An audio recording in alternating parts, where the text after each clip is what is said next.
My search for a real creature behind the legend of the sea serpent has brought me to the south coast of England, where I'm hoping to bring in my first contender, a conger eel. Here we go, that's conger. Fantastic. I just want to calm it down a little bit and have a look at it. I'm just being careful, though, because I don't want my hands anywhere near the mouth. Having spoken to Jimmy, seen what one of these did to his face, this is a fish to be treated with respect, even though this, as conger eels go, is not a big one. The thing is, they grow a lot heavier than this, much, much heavier than this, but in terms of length, it's something like twice the length of this. Right. Seeing this live conger eel in the flesh, I'm struck by how much it does resemble some of the drawings I've seen of alleged sea serpents. But even the biggest conger eels don't get close to sea serpent territory in terms of size. Well, having caught my first conger, I have to say that it is an incredibly serpent-like fish. But the thing is, they're actually quite localised. They only really live around the British Isles and Europe. So what is giving rise to these sea serpent stories in other parts of the world? And I'm wondering, maybe the conger has a bigger, uglier relative somewhere else out in the oceans. There are 800 species of eel found worldwide, from the giant mottled eel that I caught in the Indo-Pacific. But it's got lots of teeth, very, very sharp teeth. And the longfin eel in New Zealand. Ah, look at that, look at that, look at that, look at that, look at that! Ah! To the ghoulish-looking green moray. All of them are equipped to inflict a devastating bite. I've been told about a cluster of particularly vicious incidents that took place in Thailand, a country I've visited many times, but never to fish in its oceans. And there's something else. In Thailand's rich mythology, aquatic serpents are prominent. Coincidence? I need to find out more.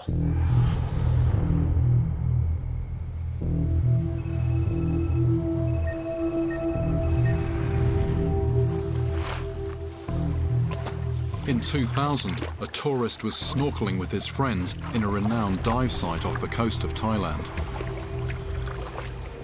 when he was brutally attacked.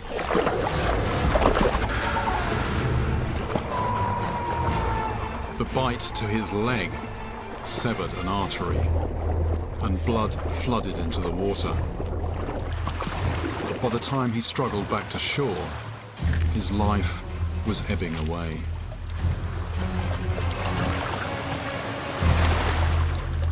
Despite forensic examination of the teeth marks, the official identity of his attacker remains unknown. But the locals have their own theory. They know of an aggressive serpentine animal in these waters, whose teeth make light work of human flesh. The giant Moray eel. Could this be my next suspect?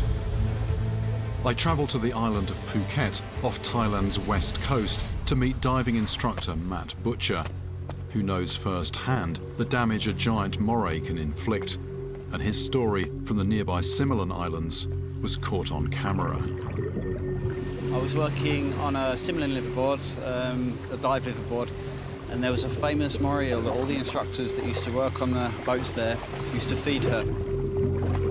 She lived under a table coral, and every time divers approached her, she would swim out and investigate. How big was this eel? I would say at least 6 foot in length, and she had a very big head as well. She had several names. She was called Emma by some boats, Scarface by another boats. That morning, she swam out as normal, and she played with us for a bit, and then I decided to get the food out. As I was concentrating on getting the food out, Emma, she swam behind my back, and she could smell the food. Before I knew what had happened, she'd kind of latched onto my thumb. I tried to open her mouth with my other hand, but I just couldn't get her mouth open. She shook her head, came off with a loud pop. And I looked down and I could see the knuckle where my thumb used to be. You appear to have a thumb now, so what's the story there? When I arrived at the hospital in Phuket, the doctor there who was dressing my wound, he mentioned that he had a colleague in Bangkok and he could possibly perform a procedure where he could take off one of my toes and graft it onto my hand to replace my missing thumb.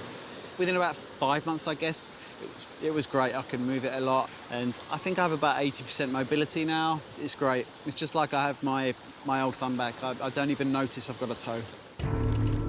Matt's encounter had a positive ending, but if it were a giant moray that killed the tourist, that would fit with tales of sea serpents devouring helpless sailors.